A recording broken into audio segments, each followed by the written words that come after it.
साथियों प्रणाम नमस्कार। आप देख रहे हैं पाठ संदेश और आज हम उत्तरकाशी जनपद के राजकीय महाविद्यालय बड़कोट तटाऊ में हैं, जहां सरकार की जो जन कल्याणकारी योजनाएं हैं, उद्यमिता विकास योजना के तहत विद्यालय परिसर में जो छात्र छात्राएं अध्ययनरत हैं उनके द्वारा तमाम प्रोडक्ट्स जो हमारा लोकल फॉर वोकल है या फिर बच्चों की स्किल डेवलप के लिए ये कार्यक्रम आयोजित किया गया और वो सब चीजें आप सबको दिखाएंगे। इसी के साथ हमारे साथ यहाँ वैली टाउन सोन प्रभाग के डेफो और उप जिलाधिकारी बड़कोट भी है, जो इस वक्त यहाँ स्टॉल्स के निरीक्षण करेंगे और क्या कुछ प्रोडक्ट्स जो छात्रों ने तैयार किए हैं, जिस तरीके से सरकार की एक बहुत ही महत्वपूर्ण योजना कि किस तरीके से आप जो है गवर्नमेंट सेक्टर की और ही ना अटके रहे। आप ये ना सोचे कि गवर्नमेंट सेक्टर में ही हम कुछ अच्छा कर सकते हैं। आप जो है स्वरोजगार को बढ़ावा देने के लिए अपने प्रोडक्ट्स को किसी भी माध्यम से मार्केट तक पहुंचा सकते हो और एक बड़े स्तर पर आप इसका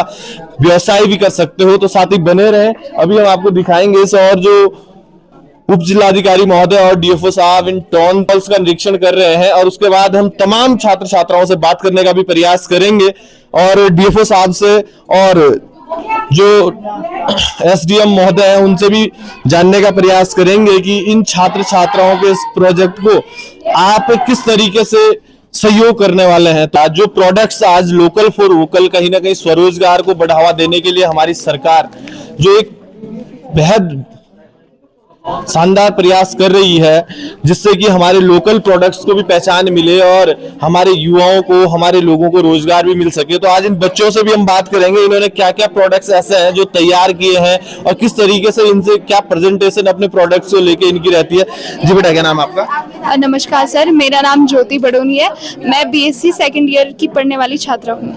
आज इस उद्यमिता प्रोग्राम में आपका क्या प्रोडक्ट है और क्या क्या आपने जो ये प्रोडक्ट्स लाए हैं, क्या इनकी विशेषताएं हैं, मतलब किस तरीके से आप मार्केट में पहचान देना चाह रहे हैं? सर मैंने लाई है, मैंने एक घर का पिसावा नमक लाया है और एक मैंने चरधानवी चावल, दाल चावल। तो यदि बात करें आपका ये पिसा हुआ नमक, क्या खासियत बाजार में मिलने वाले नमक से क्या डिफरेंट इस नमक में है, क्यों लोग इसको खरीदे? मतलब जो लोग आपको देख रहे हैं उनके मन में सवाल भी तो उठ रहा होगा कि इस नमक को खरीदें तो क्यों परचेज आपसे करें? सर जो ये हमारा पहाड़ी नमक है, पहली बात तो ये घर के मोटे नमक से बना है, ये किसी भी टाटा या ऐसे कोई कंपनी वाला नमक नहीं है। और दूसरी बात, इसमें जितने भी मसाले हमारे यूज हुए हैं वो हमारे खुद के खेती के हैं, वो ऑर्गेनिक है। इसमें मैंने जैसे घर की लाल मिर्च डाली है, घर की लौंग डाली है, घर की इलायची डाली है, अदरक डाला है, लहसुन डाला है, पुदीना और बहुत सारी चीजें डाली है सर, टिमरू के दाने डाले हैं। इसलिए ये सर हमारे स्वास्थ्य के लिए बहुत अच्छा है सर। हाँ, लोगों को क्या मैसेज देना चाहोगे इससे कि एक और सरकार जो इस तरीके के कार्यक्रमों को ऑर्गेनाइज कर रही है, आपका क्या मैसेज रहने वाला है? सर मैं चाहती हूँ कि हमारे जो ये पहाड़ों की वो है ये आगे जाए सर, ये चीजें पीछे छुपी ना रहे, क्योंकि ये सारी चीजें ऑर्गेनिक है सर।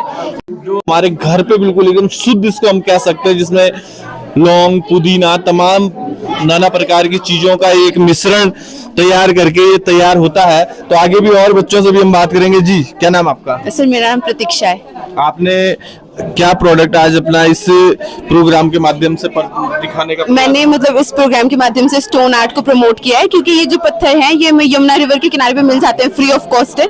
बाकी इसमें जो कलर्स वगैरह यूज हुए, जो स्किल यूज हुए वो मेरी है, तो मैंने सोचा कि क्यों ना मैं इन पत्थरों को लेके इसमें पेंटिंग वगैरह कुछ करूँ। बहुत शानदार प्रयास है। यदि हम आपको दिखाने का करें कि किस तरीके से आज जो है कलाकृतियों को अपने घरों में सजाने का एक लोगों के अंदर बड़ा शौक होता है, और ये कलाकृति यदि हम आपको दिखाएं तो इस गुड़िया ने एक पत्थर पे बना रखी है, जो पत्थर आपको आसानी से हर कहीं मिल सकता है, और उस पर यदि आपने डिजाइन कर दिया है तो ये आपके लिए एक रूम पे सजावट का भी काम कर सकता है, अन्य कई जगहों पे आपके एक सजावट के लिए उपयोग में आ सकता है। तो क्या संदेश आपका आज रहने वाला है? इससे जो मेरा संदेश है वो तो ये रहने वाला है कि ये जो पत्थर हैं ये प्योर हैं, क्योंकि यमुना रिवर से हमने उठाए हैं। यमुना बचपन से हम उस नदी को देख रहे हैं जो पवित्र है, तो ये एक साइन है स्पिरिचुअलिटी का और प्योरिटी का। तो देखिएगा, एक बहुत सरल सुगम माध्यम, जो लोग आज अटके पड़े हैं कि हम सरकारी नौकरी के ही तलाश में या सरकारी नौकरी का इंतजार कर रहे हैं, उन लोगों के लिए ये बिल्कुल जीता जागता उदाहरण और एक सीधा संदेश ये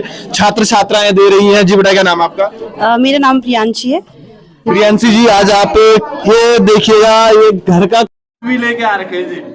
कद्दू आप देखोगे अमूमन धीरे धीरे जो है सब्जी के स्टोरों पे ही दिखता है, नहीं तो पहले हमारे घरों की छतों पे खूब सारे हुआ करते थे, लेकिन धीरे धीरे लोग खेती बाड़ी छोड़ रहे हैं तो ये चीजें दिखना कम हो गई है। जी, क्या आपका जो प्रोडक्ट्स है, क्या कुछ इससे आप हमारे दर्शकों को संदेश देना चाहते हैं? जो मैंने आज यहाँ पे बना के लाई है, चौलाई के लड्डू हैं। मतलब हमारे घर में अक्सर होते हैं, घर की ही चीज़ों से बनाया है। मैंने इनमें ड्राई फ्रूट्स डाले, मैंने मार्केट से कुछ भी नहीं लिया, जैसे कि अखरोट और जो घर के बादाम होते हैं मैंने वो सब इनमें डाले हैं। ये बहुत ही अच्छे थे। जैसे हमारे घर पे छोटे छोटे बच्चे होते हैं तो हम मतलब जैसे चॉकलेट वगैरह होती है वो सब साइड करके ये चीज़ें उनको खिला सकते हैं, क्योंकि इनमें हमें प्रोटीन, कार्बोहाइड्रेट, हमें सब चीज़ मिल जाती है बच्चों के लिए। तो देखिएगा आप किस तरीके से मतलब अपने रोजगार को स्वरोजगार अपनाओ। हम ना रहे सरकारी नौकरियों के भरोसे।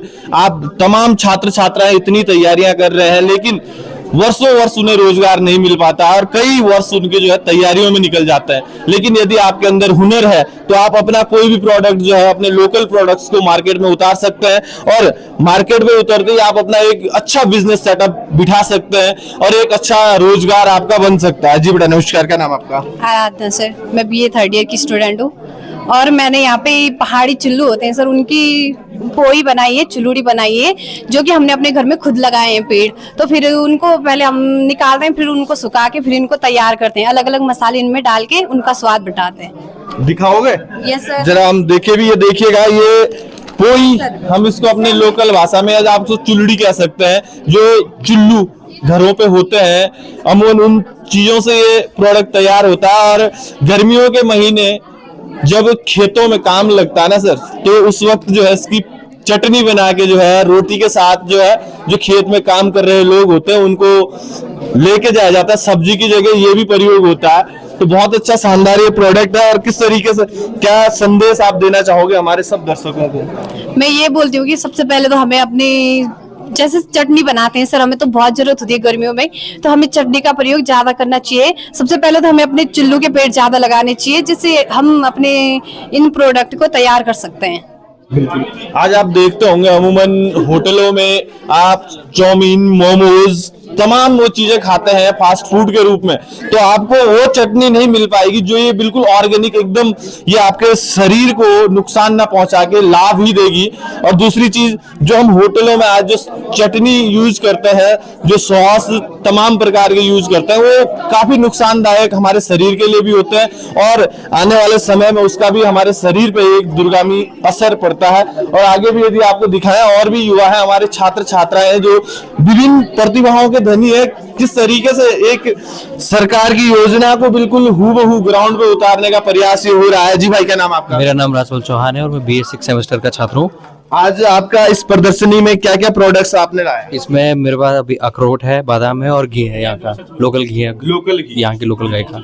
क्या संदेश आप देना चाह रहे हो कि हम जो है इस तरीके से ये अखरोट की पैकिंग आपने जो यदि की है, ये लोकल प्रोडक्ट्स की आपने पैकिंग की है, तो इसके माध्यम से आप क्या संदेश तमाम क्षेत्रवासियों को, या फिर किस तरीके से आप इस पे एक व्यवसाय की ओर बढ़ सकते हैं?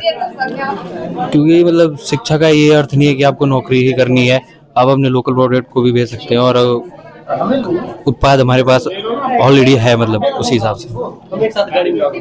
भाई ने जो है तमाम प्रकार के ये प्रोडक्ट्स रखे हैं। आप जो है बादाम खरीदते होंगे, काजू खरीदते होंगे, लेकिन ये हमारा पहाड़ी अखरोट है, जो यदि बात करें तो एक बहुत कॉस्टली प्रोडक्ट है, लेकिन आसानी से मिलने वाला नहीं है। ये हमारे घरों पे ही पाया जाता है और यदि हम रोजगार के दृष्टि से इसको देखें तो एक बेहतर प्रोडक्ट है। आपके शरीर में जिस तरीके से काजू बादाम खाने से जो ताकत आती है, उससे कई गुना ज्यादा ऊर्जा आपको इससे मिलेगी। और आगे भी हम बात करेंगे। जी बेटा, क्या नाम आपका? अंजलि उनियाल सर। अंजलि जी, क्या आपके प्रोडक्ट्स हैं और इनके बारे में भी बताने का प्रयास करें, और क्या संदेश आपका तमाम दर्शकों के लिए आज रहने वाला है? जी सर, ये मेरे मतलब घर के मसाले हैं सर, पिसे हुए, और अब हमारी खुद की चक्की है तो उसमें ही पिसे गए हैं और ये ऑर्गेनिक है। मतलब मेरे खुद क्या क्या मिला रखा है इन मसालों में? सही अलग अलग है, धनिया अलग है, हल्दी अलग है, मिर्च अलग है और एक कोदे का आटा है सर। मतलब स्वाद अनुसार आप ले सकते हैं, जितना आपको हल्दी लेना आप हल्दी लीजिएगा, जितना आपको धनिया लेना आप धनिया लीजिएगा। जी जी सर। और कोदे का आटा आप बोल रहे हो, तो इसको किस तरीके से मतलब आप इसके बारे में भी थोड़ा बताओ। सर ये कूदे का आटा है, ये शुगर के लिए मतलब शुगर को कम करने के लिए बहुत बहुत अच्छा होता है और ये हड्डियों को मजबूत करता है, शरीर में गर्मी प्रदान करता है। उसको हम आटे में भी अगर मिलाएंगे तो बहुत टेस्टी बनती है सर रोटी। तो देखिएगा, सबसे बड़ी बात जो है मंडुए का आटा क्यों जाना जाता है, एक तो सबसे जो स्ट्रॉन्ग, यदि हमारे शरीर को ऊर्जा प्रदान करता है, हमारे लिए ताकतवर तक माना जाता है, तो वो मंडुए का आटा है। और हमारे जो पुराने बुजुर्ग हुआ करते थे, हमारे पहाड़ों में जो है एक समय था कि सबसे ज्यादा उत्पाद जो है मंडुए का हुआ करता था, लेकिन धीरे धीरे आज कम हो रहा है। क्या संदेश आप देना चाहोगे हमारे तमाम दर्शकों को? सब मैं कहना चाहूंगी कि मतलब अपना जो मोटा खाना है उसको खाओ और ताकत बाहर के जो खाने में ऐसा मतलब ताकत नहीं मिलती है, ऊपर से वो फ्रेश नहीं रहता है, उसमें केमिकल्स भी मिलाए रहते हैं। आप चाउमीन मोमो भी तो खाते होंगे शायद, आप भी तो जाते नहीं, मैं बहुत रेयर सर, बहुत रेयर, हाँ बहुत रेयर खाते हैं। और हमारे साथ जिलाधिकारी बड़कोट जो तमाम स्टॉल्स का निरीक्षण किए हैं। सर नमस्कार, स्वागत आपका पहाड़ संदेश में। जिस तरीके से देख रहे हैं आप आज आए, आपने एक सरकार का बृहद स्तर पर एक बहुत बेहतर कार्यक्रम हम इसको कहेंगे कि आप जो है लोकल को अपने प्रोडक्ट्स की भी पहचान मिल रही है और रोजगार की और भी एक बढ़ावा। क्या कहना चाहोगे सर? यदि बात करें बच्चों के द्वारा एक बहुत सराहनीय पहल की गई है, और यदि स्थानीय प्रशासन के तौर पे बात करें तो आपके द्वारा क्या सहयोग इन छात्र छात्राओं का हो सकता है? जो भी सहयोग हो सकेगा किया जाएगा, और अगर इन लोगों को कोई आवश्यकता होती है ये लोग भी ऐसे अप्रोच कर सकते हैं। और इसी के साथ हमारी जो ऑडियंस है उनके लिए क्या आपका मैसेज रहने वाला है? ऑडियंस आए और खरीदे इनका सामान, इनका उत्साह बढ़ाए। तो ये हमारे साथ उप जिलाधिकारी बड़कोट थे। बहुत बहुत धन्यवाद सर, आपने हमें समय दिया। और आगे तक आप देखोगे तो बहुत से प्रोडक्ट्स हैं, लेकिन इससे पहले हम जो हमारे साथ यमुना वैली टॉस वन प्रभाग के डीएफओ है उनसे भी हम बात करने का प्रयास करेंगे। लोगों तक तो प्रसारित करें। सर आज कार्यक्रम में आए हैं और तमाम छात्र छात्राओं को आज प्रोत्साहित आप कर रहे हैं, कि किस तरीके से क्या मैसेज आपका रहने वाला है? बहुत ही अच्छी पहल है। वो कैसे करते हैं, एक उद्यम शुरू कर सकते हैं, तो उस उद्यम से वो अपने को इंडिपेंडेंट भी बना सकते हैं, आजीविकोपार्जन भी कर सकते हैं और आपको स्किल डेवलप भी कर सकते हैं बिजनेस के फील्ड में। तो एक बहुत ही अच्छी पहल है। आज यहाँ पे कॉलेज में स्टॉल लगा है तो बच्चे बहुत ही मोटिवेट हो रहे हैं, अपने जो उनके प्रोडक्ट्स हैं लोग उसको बाय कर रहे हैं, तो उनको एक अच्छी एक फीलिंग आ रही है, एक बिजनेस जैसे उन्होंने अपना सेटअप कर लिया है। तो अभी ये माइक्रो स्केल पे है, तो पूरा मतलब बच्चे इसको सीखते हुए हमें पूरी आशा है कि इसको और मैक्रो लेवल पे और लार्ज लेवल पे ले जाएंगे। तो ये बहुत ही अच्छी पहल है और इसके लिए पूरा जो पीजी कॉलेज है बहुत ही बधाई का पात्र है। बहुत बहुत धन्यवाद सर। साथ ही आपसे हमारा एक सवाल रहेगा, अभी ये विद्यालय कैंपस बिल्कुल नया नया है और आप वन विभाग के यानी कि पर्यावरण की और यदि बात किया जाए तो आप यहाँ विद्यालय को काफी कुछ सहयोग भी कर सकते हैं। यहाँ जो वृक्षारोपण को लेके या फिर तमाम चीजें जो यहाँ होनी चाहिए थी, आपका क्या सहयोग विद्यालय प्रबंधन को रहने वाला? इसमें प्राचार्य महोदय से हमारी बात हुई है, तो आगामी जो वनीकरण काल होगा, जिस जुलाई अगस्त बेस्ट टाइम होता है प्लांटेशन के लिए, तो जो भी स्कूल के लिए जो हमारे शोभाकारी वृक्ष होंगे तो उनको मतलब रोपण करने में विद्यालयों को पूरी मदद की जाएगी हमारी तरफ। और क्या संदेश आपका हमारे तमाम दर्शकों के लिए, छात्र छात्राओं के भविष्य को देखते हुए? छात्र छात्राओं की तो हमारी पूरी कामना है कि आप जैसे भी उद्यमिता जो आपको नए नए स्किल डेवलप इस कार्यक्रम के द्वारा किए जा रहे हैं, तो ये सिर्फ इस कार्यशाला तक सीमित ना रहे, इसको ये अपना ओन इंटरेस्ट बढ़ाते हुए इसको और आगे ले जाएं। इसके अलावा आपके चैनल के माध्यम से आम जनमानस से मेरी अपील है, क्योंकि अभी वनाग्नि काल चल रहा है और मई जून में और अप्रैल से ही जो है वनाग्नि घटनाएं शुरू हो जाती हैं, तो आम जनमानस से यही होगा कि वनाग्नि नियंत्रण में वन विभाग को सहयोग करें और कहीं भी वनाग्नि घटना की सूचना हो तो तुरंत वन विभाग को सूचित करें। बहुत बहुत धन्यवाद सर, आपने हमें समय दिया।